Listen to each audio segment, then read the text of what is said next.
तो गैलीलियो ने क्या कंक्लूड किया कि अगर हम फ्रिक्शन हटा दें, फ्रिक्शन अगर हम हटा दें तो एरिस्टोटल का जो उन्होंने दिया था लॉ वो तो फेल हो गया फिर, ठीक है ना।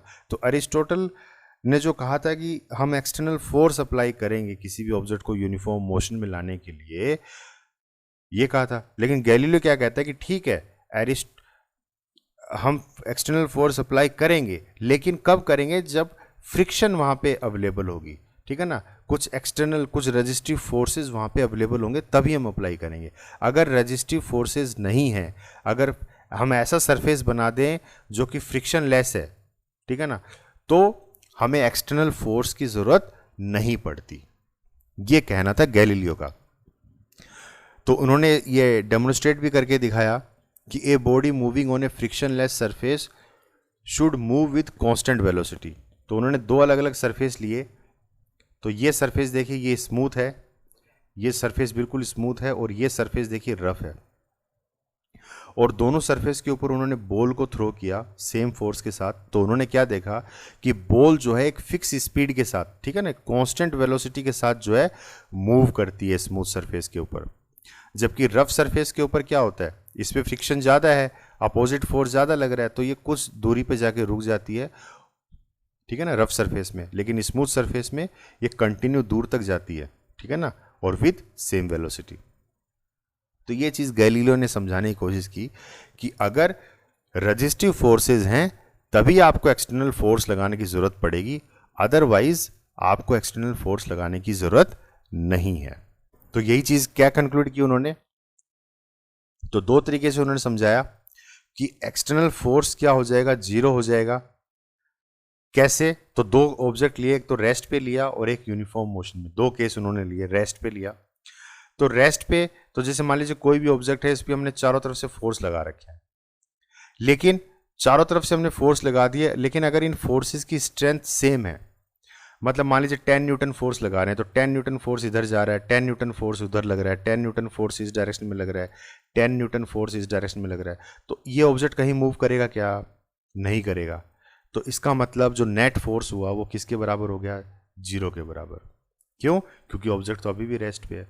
तो उन्होंने यही कहा था कि अगर ऑब्जेक्ट रेस्ट पे है तो इसका मतलब जितने भी उसके ऊपर फोर्सेस लग रहे हैं वो किसके बराबर होंगे? जीरो के बराबर होंगे। तो ये फोर्सेस कौन से हैं? एक्सटर्नल फोर्सेस हैं। तो यहाँ पे देखिए एक्सटर्नल फोर्स क्या है? जीरो है। ऐसे उन्होंने ये कहा था कि अगर कोई ऑब्जेक्ट एक फिक्स स्पीड के साथ चल रहा है, ठीक है ना, उसकी वेलोसिटी में कोई चेंज नहीं आ रहा, एक ही वेलोसिटी से जा रहा है, तो उस केस में भी जो एक्सटर्नल फोर्सेस होंगे वो क्या होंगे? जीरो होंगे, ठीक है ना।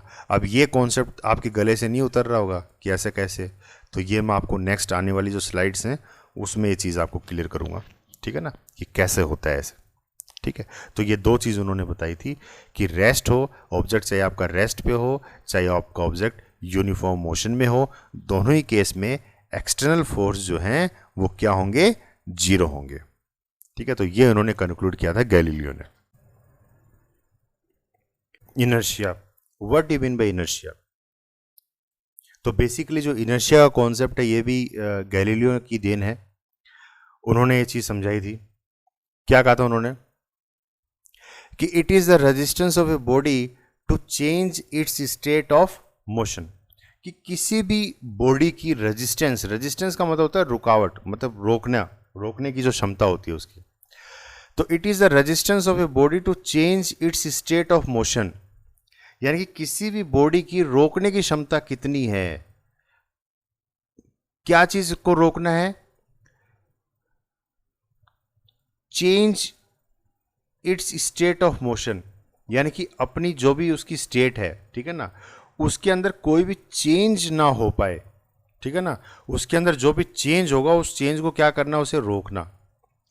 तो उसकी रोकने की जो क्षमता है उसे हम क्या बोलते हैं? इनर्शिया बोलते हैं। क्या समझे इससे आप? ये किसी भी ऑब्जेक्ट की जो क्षमता होती है, जैसे मान लीजिए कोई ऑब्जेक्ट अगर मोशन में है तो उसके मोशन में रहने की कोशिश करेगा वो। अगर कोई ऑब्जेक्ट रुका हुआ है तो वो रुके रहने की कोशिश करेगा, ठीक है ना, तो वो रेजिस्टेंट होगा, ठीक है ना। वो अगर कोई ऑब्जेक्ट रुका हुआ है तो मोशन में आने की मोशन में नहीं आएगा, ठीक है ना, वो अपने आप को रेसिस्ट करेगा कि मोशन में नहीं आना है। तो ये होते ही है इनर्शिया, इसको मैं थोड़ा सा और डिटेल में समझाऊंगा आपको। इट इज द टेंडेंसी और inherent property of a body to be at rest और इन यूनिफॉर्म मोशन, यानी कि किसी भी ऑब्जेक्ट की इनहेरेंट मतलब इंटरनल प्रॉपर्टी, ठीक है ना, कैसी प्रॉपर्टी, ऐसी प्रॉपर्टी जो कि उसको या तो रेस्ट पे ही रखे या उसको यूनिफॉर्म मोशन पे ही रखे, ठीक है ना। तो उसकी ये जो टेंडेंसी होती है या तो वो रेस्ट पे रहे या फिर वो यूनिफॉर्म मोशन में ही रहे, ठीक है ना, इसे हम क्या बोलते हैं, इनर्शिया बोलते हैं। जैसे मान लीजिए ये देखिए आप, अभी ये चट्टान है, ठीक है ना, अभी कोई भी बंदा इसको फोर्स लगाएगा तो ये मूव करेगी क्या, नहीं करेगी। तो इसका मतलब क्या है कि इस चट्टान की जो रुके रहने की क्षमता है वो क्या है, बहुत ज्यादा है, ठीक है ना।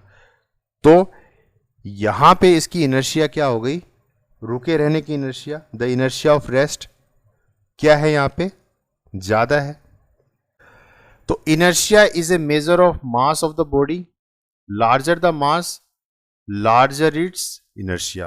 तो इनर्शिया को हम किसी भी ऑब्जेक्ट के मास से भी कंपेयर करते हैं कि मास अगर किसी ऑब्जेक्ट का ज्यादा है तो उसकी इनर्शिया भी क्या हो जाएगी, ज्यादा हो जाएगी।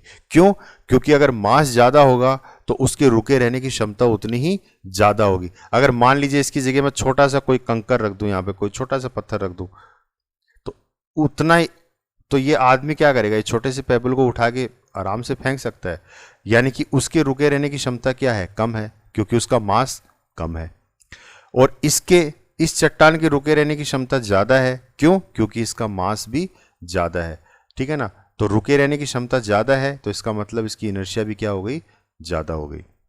तो inertia is a measure of mass of the body, larger the mass larger is inertia. तो जितना ज्यादा मास होगा उतनी ज्यादा इनर्शिया होगी, ठीक है ना। तो यहां पे क्या है, ऑब्जेक्ट रेस्ट पे है तो उसकी रेस्ट पे रहने की क्षमता क्या है, ज्यादा है।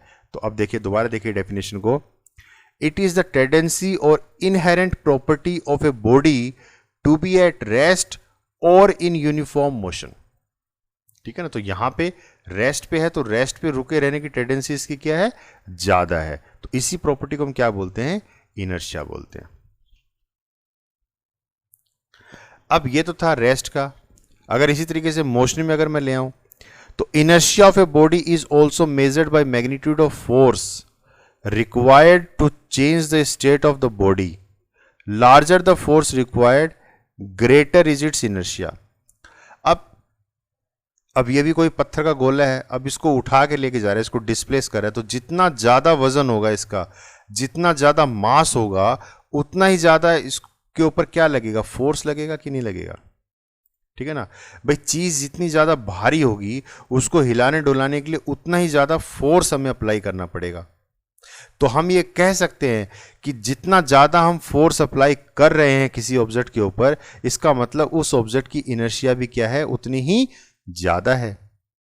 अब इसको हिलाने के लिए हमें क्या करना पड़ेगा, किसी क्रेन की जरूरत पड़ेगी, ठीक है ना, या जेसीबी वगैरह की जरूरत पड़ेगी, मतलब हैवी ड्यूटी मशीनरी की जरूरत पड़ेगी।